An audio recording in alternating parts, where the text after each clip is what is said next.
Romanos, capítulo 1, versículos 16 e 17. Um texto muito conhecido da palavra de Deus, um texto que traz o tema principal da carta aos Romanos, um texto que fala sobre o Evangelho. E nessa noite nós queremos falar sobre o verdadeiro Evangelho.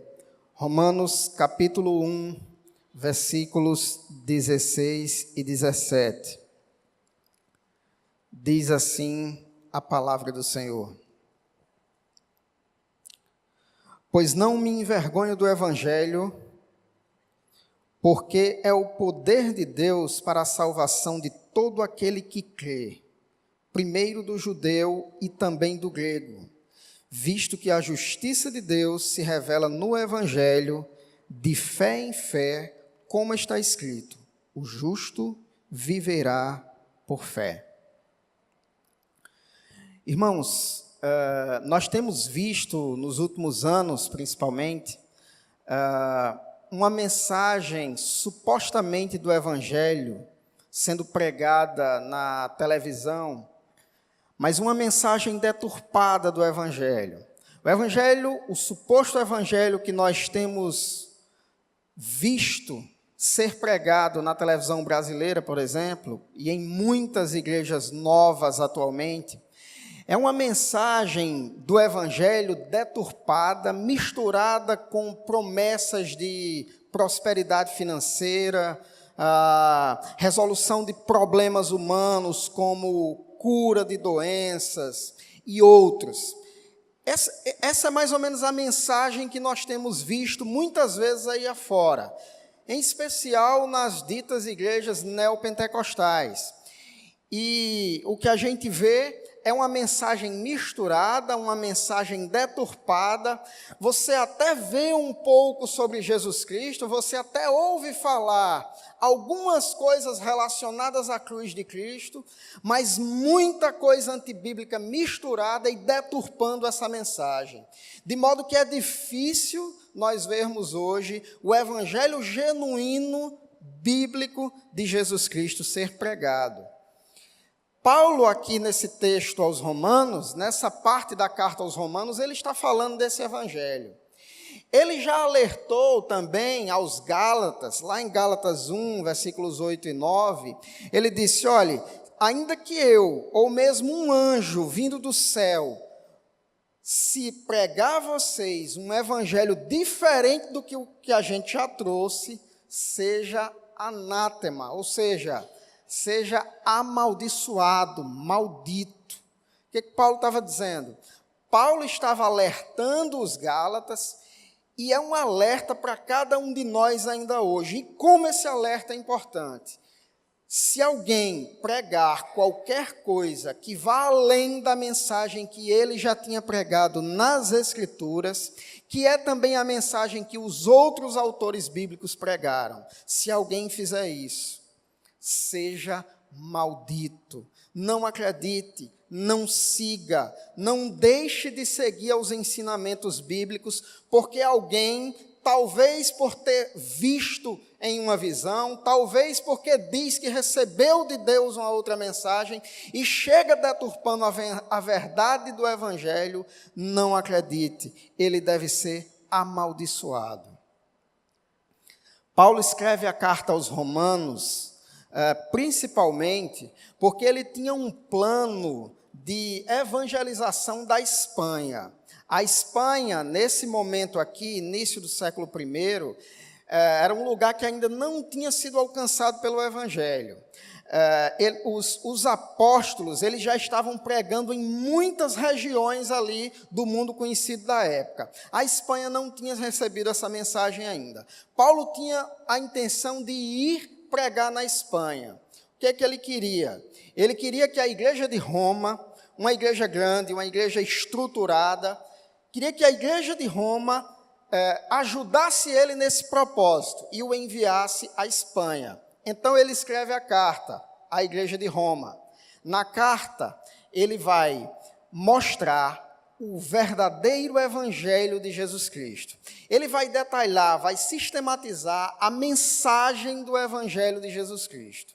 E nesses dois versículos, os versículos 16 e 17, ele trata desse evangelho, traz a mensagem central desse evangelho e destaca 3 verdades importantes sobre esse evangelho, e é sobre isso que nós queremos falar nessa noite. 3 verdades importantes sobre o evangelho verdadeiro. Não o evangelho que está sendo pregado aí afora, muitas vezes deturpado, misturado com outras coisas, mas o verdadeiro evangelho, o evangelho genuíno de Jesus Cristo. A primeira dessas verdades, versículo 16, o início do versículo 16. O evangelho é a manifestação do poder de Deus. O evangelho é a manifestação do poder de Deus. Ele começa o versículo 16 dizendo: pois não me envergonho do evangelho. Alguns tentaram, interpretando esse texto, tentaram amenizar essa mensagem, como que Paulo estivesse utilizando de uma figura de linguagem, mas na verdade ele não queria falar sobre não se envergonhar, a palavra não era essa, o sentido não era esse, mas na verdade é. Não tem outra interpretação aqui. Se Paulo diz que não se envergonhava, era porque existia a possibilidade de alguém se envergonhar dessa mensagem, se envergonhar dessa pregação. Então existia essa possibilidade. Muitos eram tentados a se envergonhar disso. Sempre que o evangelho é pregado, as pessoas, quando o evangelho é pregado com fidelidade, os pregadores, esses mensageiros, eles são tentados muitas vezes a se envergonhar, porque essa mensagem gera desprezo, gera vergonha muitas vezes. As pessoas não veem com bons olhos essa mensagem. Muitas vezes é uma mensagem vergonhosa. Naquela época em especial, eu não sei quantos vocês já pensaram sobre isso e têm noção disso, mas naquela época, a mensagem de alguém, de um Deus que se fez carne, habitou entre os homens e morre numa cruz, aquilo ali era uma mensagem vergonhosa para a maioria das pessoas. Era uma mensagem de fraqueza, era uma mensagem de vergonha. Para os romanos, a morte de cruz era a morte para os piores criminosos que existia. Era algo totalmente vergonhoso. Então, não era de se admirar que alguém tivesse vergonha dessa mensagem, e muitos tinham. Mas Paulo está dizendo: eu não me envergonho do evangelho, eu não me envergonho de pregar essa mensagem. Poucos dias depois de Paulo, encontraram-se desenhos que retratavam a forma como os romanos viam a mensagem da cruz, a mensagem do Cristo crucificado. Em um deles, foi retratado um homem adorando, supostamente, um outro homem que estava crucificado em uma cruz. Só que o homem que estava crucificado na cruz tinha o rosto de um burro. Isso mostra como os romanos viam aquela mensagem, como eles enxergavam a ideia de um Deus que se faz carne e morre numa cruz. Para eles, aquilo não fazia o menor sentido, era uma mensagem de tristeza, era uma mensagem de fraqueza, era uma mensagem de vergonha. Mas Paulo está dizendo: eu não me envergonho dessa mensagem. Antes, ele se dedicava a levar essa mensagem e queria, mais uma vez, levar essa mensagem a um povo que ainda não conhecia. Em 1 Coríntios, capítulo 1, os versículos a partir do 18, Paulo está tratando disso também, e é interessante que ele diz assim, quando escreve aos Coríntios, versículo 18 do capítulo 1, certamente a palavra da cruz é loucura para os que se perdem, mas para nós que somos salvos é poder de Deus. E versículos a partir do 21. Visto como na sabedoria de Deus o mundo não o conheceu por sua própria sabedoria, aprouve a Deus salvar os que creem pela loucura da pregação. Porque tanto os judeus pedem sinais, como os gregos buscam sabedoria. Mas nós pregamos a Cristo crucificado, escândalo para os judeus e loucura para os gentios. Meus irmãos, era essa a ideia que se tinha do evangelho naquela época. A mensagem da cruz era loucura para os judeus, era vergonha para os gentios, para os gregos, para os romanos. Paulo está se contrapondo aqui a todos aqueles que se opõem a essa mensagem. Jesus já alertava na época dele, dizendo que se alguém se envergonhasse dele, ele se envergonharia dessa pessoa. Se alguém o negasse, ele negaria a esse tal. Nós precisamos ter cuidado com isso. Nesse ponto, Paulo, mais uma vez, é um exemplo para cada um de nós hoje. Nós não somos apóstolos que nem Paulo, porque os apóstolos não existem mais. Mas nós fomos resgatados a partir do poder dessa mensagem e continuamos tendo a incumbência de levar essa mensagem a tantas e tantas pessoas que precisam. Para isso, nós não podemos nos envergonhar dessa mensagem. Paulo diz: não me envergonho do evangelho, porque é o poder de Deus para a salvação de todo aquele que crê. Meus irmãos, Paulo está escrevendo a carta para a igreja de Roma, ou seja, a igreja que ficava na capital do império. Lembre que esse momento aqui, o século I, o mundo conhecido da época era dominado por Roma. O Império Romano conquistou tudo que se conhecia na época, todos os povos conhecidos ali da época, grande parte da Europa, norte da África, uma parte da Ásia, conquistou tudo.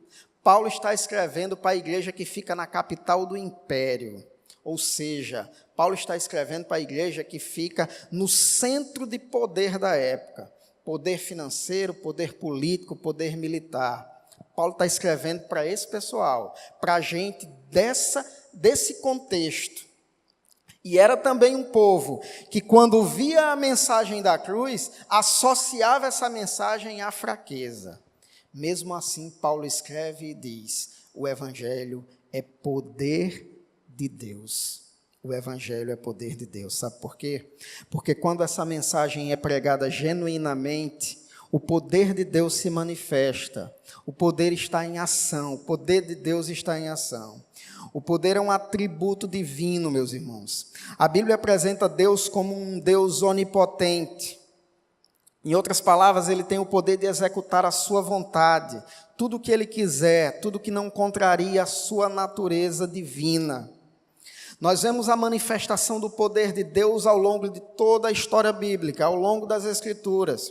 Eu queria só citar 2 exemplos importantes. Primeiro, a criação. Na criação, nós vemos a manifestação do poder de Deus. Um Deus que traz à existência coisas que não existem. Um Deus que cria a partir do nada, né? Em Romanos 4:17, o próprio Paulo fala de Deus como aquele que vivifica os mortos e que chama à existência as coisas que não existem. É o poder de Deus na criação. Só um Deus todo-poderoso poderia fazer isso. Vemos o poder de Deus também na providência. O autor aos Hebreus diz o seguinte em 1:3: Ele que é o resplendor da glória e a expressão exata do seu ser, sustentando todas as coisas pela palavra do seu poder. O autor aos Hebreus está falando que Jesus, o Filho, a segunda pessoa da Trindade, sustenta todas as coisas pela palavra do seu poder. Isso é providência. Deus não apenas criou o mundo, mas Ele está sustentando esse mundo a todo momento. Está cuidando, está sustentando com o seu poder. De modo semelhante, meus irmãos, esse poder também se manifesta no Evangelho. Quando a mensagem da cruz é pregada, quando a mensagem desse Evangelho é pregada, o poder de Deus está se manifestando mais uma vez. E é um poder que tem um impacto transformador e regenerador. Nós vemos o poder de Deus na mensagem do Evangelho, na medida em que as pessoas são mudadas, transformadas, regeneradas. É isso que nós temos visto quando o verdadeiro Evangelho é pregado. Um exemplo disso é o próprio Paulo, esse que está escrevendo a carta, esse que escreveu essas palavras. Se você ler Atos capítulo 7, o final do capítulo 7 de Atos, Lucas está narrando a morte de Estevão. E quando ele narra a morte de Estevão, ele diz lá no final do capítulo 7, que as testemunhas daquilo ali, daquele ato, deixaram suas vestes cair, e essas vestes caíram aos pés de um jovem chamado Saulo. E capítulo 8, versículo 1, o texto diz que Saulo consentia com a sua morte. Saulo era o nome anterior de Paulo. Antes da conversão, ele era alguém que perseguia os cristãos, perseguia a igreja de Deus. Mas houve uma transformação de vida na vida de Paulo. Houve uma regeneração na vida de Paulo. No capítulo 9 do mesmo livro de Atos, no início do capítulo, o Lucas vai narrar que Saulo, ainda respirava ameaças de morte contra os cristãos, contra os seguidores de Cristo, e ele sai em busca de prender cristãos. Ele viaja para Damasco e a intenção dele é, se encontrar pessoas dessa seita do cristianismo, ele iria prender e traria presos aqueles. Mas o texto narra que ele tem um encontro com Cristo nessa viagem. E ele é transformado nesse encontro. O poder regenerador do Evangelho agiu na vida dele. Ele foi transformado e se tornou o maior evangelista da igreja primitiva. O maior evangelista daquele início ali do cristianismo. O apóstolo aos gentios. Aquele que evangelizou boa parte daquele mundo antigo. Isso é o poder regenerador do Evangelho. Meus irmãos, embora possa soar como loucura para alguns, o Evangelho é efetivo porque ele carrega em si o poder de Deus. E esse poder ainda permanece. Deus continua agindo, se manifestando quando a mensagem da cruz é pregada. E você está escutando essa mensagem hoje. Essa mensagem pode mudar a sua vida. E isso nos leva à nossa segunda verdade nessa noite.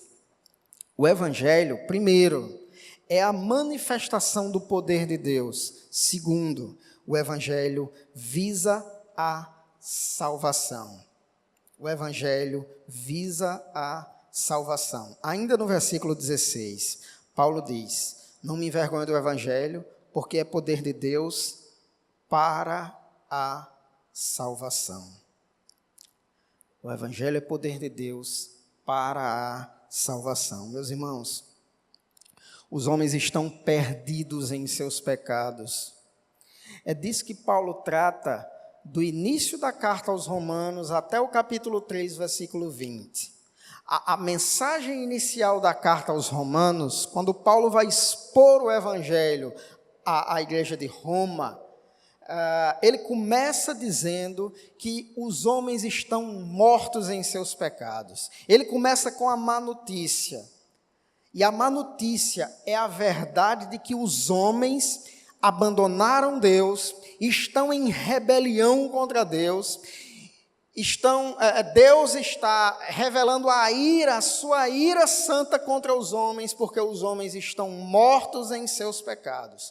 Todos, sem exceção, estão perdidos e merecem a condenação. Essa é a mensagem inicial da carta aos Romanos.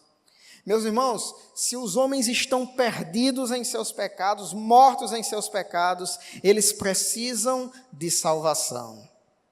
E o Evangelho visa essa salvação dos homens perdidos. A salvação é a libertação da morte e do pecado. É a libertação que garante a reconciliação com Deus.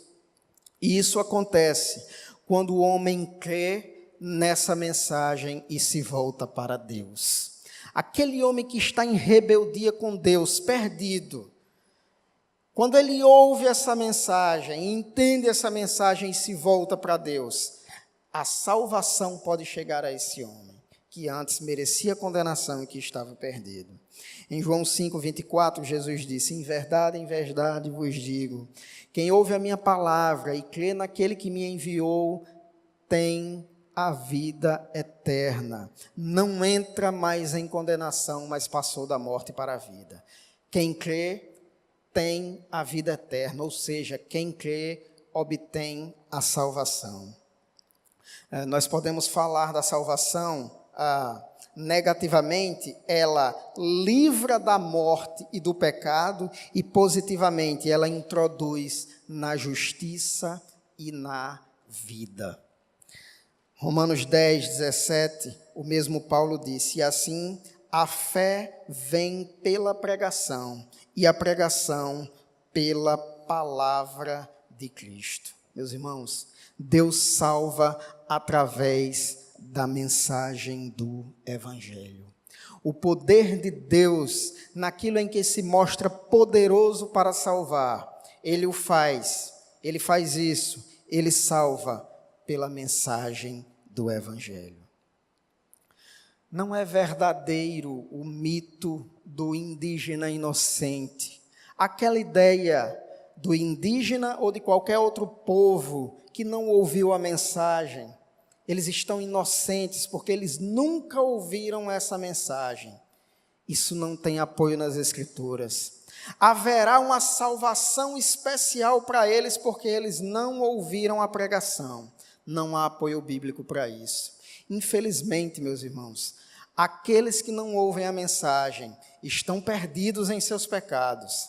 Se a mensagem não chegar a eles, infelizmente, eles estarão em condenação.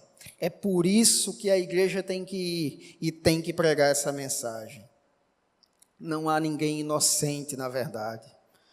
Todos estão em rebeldia contra Deus, até que Deus resgate essa pessoa. Na sequência do texto de Romanos, os versículos 18 a 32, Paulo vai falar sobre isso.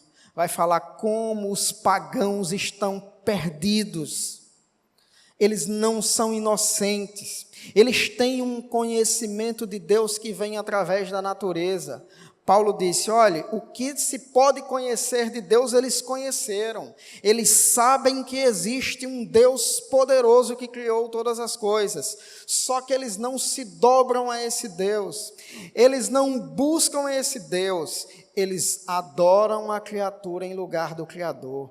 Então, aqueles que não ouvem a mensagem não são inocentes coisa nenhuma. Eles estão em rebeldia contra Deus e estão para ser condenados em seus pecados, a menos que a mensagem do Evangelho chegue a eles. E é aí que a igreja tem que agir.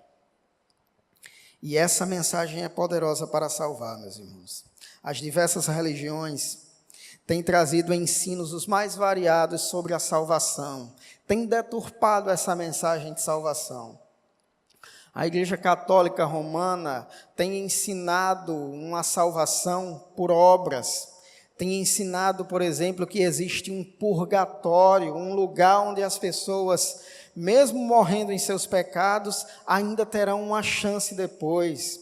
Irão para um lugar onde seus pecados serão purgados e ainda tem chance de salvação.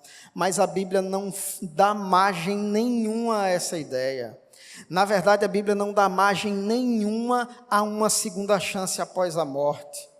Morreu, segue-se o juízo. Os espíritas têm ensinado a doutrina da reencarnação, outra que não tem base nenhuma nas Escrituras, embora eles tentem falar dela até a partir das Escrituras, mas não há base nenhuma para isso.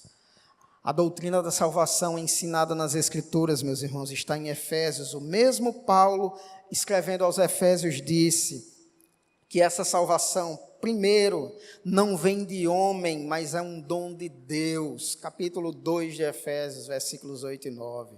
Salvação não vem de homem, vem de Deus. É Deus que opera a salvação, o Deus Todo-Poderoso. O homem está morto em seus pecados, ele não pode ir a Deus, ele não pode fazer nada pela sua salvação. Veja bem, o homem não está doente, o homem não está enfermo, o homem não está em coma, o homem está morto, e morto não pode fazer nada, a menos que a mensagem transformadora do Evangelho chegue até ele, e Deus abra os seus olhos para enxergar. Ele não tem chance alguma. Segundo, a salvação não vem de homem, é dom de Deus. Segundo, ela não vem de obras, para que ninguém se glorie, diz Paulo. Ninguém pode se gloriar de que conseguiu a salvação, porque na verdade foi Deus que operou. Tem um exemplo em Atos capítulo 10, Cornélio, mesmo sendo um homem, diz o texto, piedoso e temente a Deus com toda a sua casa, e que fazia muitas esmolas ao povo, e de contínuo orava a Deus. Mesmo sendo assim, mesmo com essas características, ele precisava se converter a Deus. Ainda não tinha feito, precisava se converter. E a salvação chegou até ele. Porque a salvação não é por obras. A salvação não é para aqueles que aos olhos humanos parecem ser pessoas boas. A salvação é para aqueles que, ouvindo a mensagem do Evangelho da salvação, entendendo essa mensagem, depositam sua fé em Cristo e se voltam para Deus. Paulo diz que o Evangelho é poder de Deus para a salvação e completa, ainda no versículo 16, de todo aquele que crê, primeiro do judeu e também do grego. Ou seja, todo aquele que crê, ou seja, aquele que exerce fé, aquele que deposita sua fé nesse Cristo crucificado. 2 pontos merecem destaque aqui. Primeiro, a salvação ela não alcança a todos sem exceção. A salvação alcança os que creem. A salvação não é para todos sem exceção. O universalismo, a ideia de que no fim vai dar tudo certo e todos serão salvos, não tem apoio nas Escrituras também. No fundo, muita gente pensa que isso é verdade. Provavelmente você já pensou isso em algum momento. Talvez meditando com você mesmo, no seu íntimo, você pense que no final ainda vai dar tudo certo, sem importar o que se fez aqui, e Deus vai salvar a todos. Mas isso não encontra apoio nas Escrituras. A salvação não é para todos sem exceção. Segundo, por outro lado, ela alcança a todos sem distinção. Aí sim, aí é para todos. Todos sem distinção, ou seja, sem distinção de raça, sexo, situação na sociedade, qualquer outras circunstâncias. A salvação é para qualquer classe de pessoas, é para pessoas de qualquer nacionalidade, pessoas de qualquer raça, isso aí não importa. A salvação veio para todos nesse sentido, mas é para cada um daqueles que deposita sua fé em Cristo. Onde quer que exista fé, ali também o poder de Deus opera para a salvação. Amém? E nós queremos encerrar nessa noite com a terceira verdade. Versículo 17. O Evangelho revela a justiça de Deus.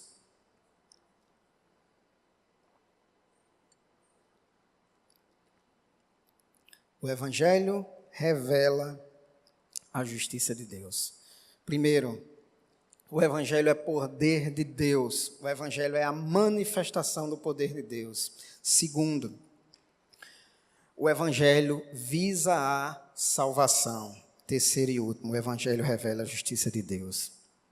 Versículo 17. Visto que a justiça de Deus se revela no Evangelho. Meus irmãos, devemos destacar inicialmente aqui que a justiça também é um atributo divino. Através desse atributo, nós entendemos que Deus, ele sempre age segundo aquilo que é justo. E ele é o parâmetro definitivo do que é justo, diz Wayne Grudem. Deus é o padrão da justiça e ele sempre age segundo aquilo que é justo. Nada que ele faz é injusto, embora possa parecer para alguns. O salmista diz no Salmo 145, versículo 17, o Senhor é justo em todos os seus caminhos.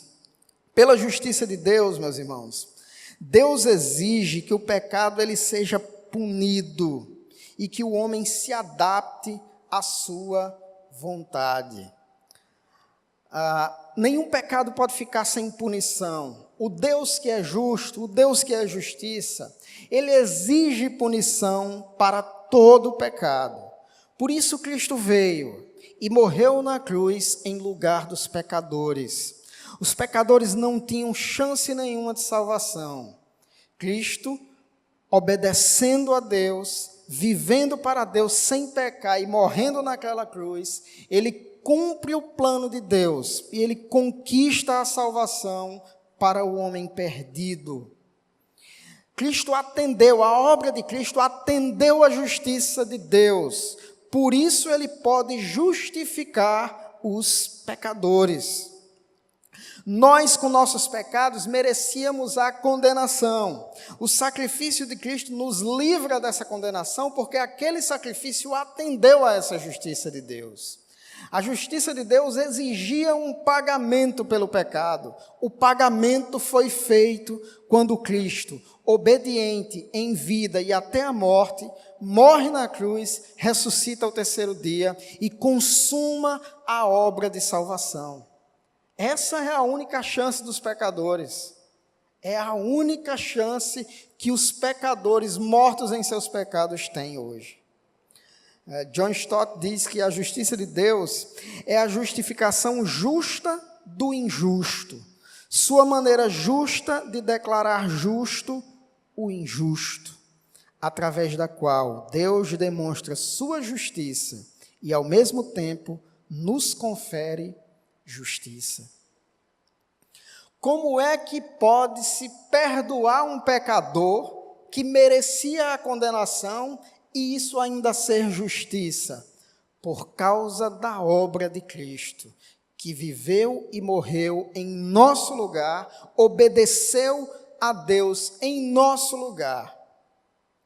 Cristo em lugar dos pecadores. É por isso que é justo o perdão dos pecadores. É por causa da obra de Cristo. Amém? Lutero se converteu, meus irmãos, ao ler esse versículo 17 e entender que a justiça de Deus aqui não é a justiça retributiva de Deus, mas a justificação que vem aos pecadores que creem em Cristo.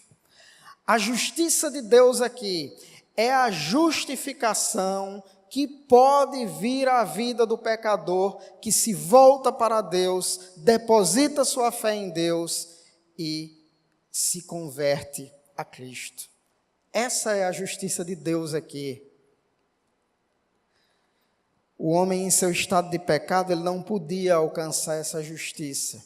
Por isso foi preciso Cristo vir. Em Jó 9:2, ele diz: como pode o homem ser justo aos olhos de Deus? Como pode o homem ser justo para com Deus? Não pode. É uma pergunta retórica. A resposta é não. Não pode, em hipótese alguma. O homem não podia ser justo aos olhos do Senhor. Não há um justo sequer, é o que Deus diz quando Ele olha do céu à terra. Isaías 64, versículo 6, mas todos nós somos como o imundo, e todas as nossas justiças como o trapo da imundícia. todas as nossas justiças. Olhe com o que Isaías está comparando a nossa justiça, com trapos de imundícia. Vocês sabem o que é trapos de imundícia? Naquela época, aqui é vários séculos antes de Cristo, aproximadamente 6, 7 séculos antes de Cristo, não existia o absorvente que existe hoje. Trapos de imundícia eram os pedaços de pano que as mulheres utilizavam para conter o sangramento no período menstrual. As nossas obras de justiça, a nossa justiça sem Deus é comparada a esses trapos de imundícia. Para você ter uma ideia da sua chance de salvação, se Deus não chegar em sua vida, através do poder transformador do Evangelho. Nossa única chance é através da obra de Cristo, meus irmãos. Paulo termina dizendo, a justiça de Deus se revela no Evangelho de fé em fé, como está escrito, o justo viverá por fé. Meus irmãos, como o homem pode tomar posse dessa salvação e ser justificado, ser declarado justo aos olhos de Deus? Como isso pode acontecer? Através da fé. Escutando essa mensagem, entendendo essa mensagem, o homem precisa depositar a sua fé em Cristo, o Deus que pode salvar. Deus age graciosamente, a salvação é pela graça de Deus, não por obras, mas o homem deve colocar a sua fé nesse Deus. Do início ao fim, essa justiça é sola fide, ou seja, somente pela fé, unicamente pela fé. A salvação, como disse Paulo, é pela graça de Deus, mediante a fé. Irmãos, quando o homem coloca sua fé em Deus, em outras palavras, ele está dizendo para Deus, Senhor, de mim mesmo eu não posso nada, eu sou um miserável pecador, então tenha misericórdia de mim. É isso que o homem tem que fazer, é isso que o homem precisa fazer. Ele necessita urgentemente fazer isso. Em Mateus capítulo 5, versículo 3, a primeira das bem-aventuranças, lá no Sermão do Monte, Cristo disse, bem-aventurados os humildes de espírito, ou os pobres de espírito, porque deles é o reino dos céus. Talvez você já tenha se perguntado, mas será que a bem-aventurança não deveria ser os ricos em espírito, né? Os que espiritualmente são ricos, mas a bem-aventurança diz, bem-aventurados os pobres de espírito.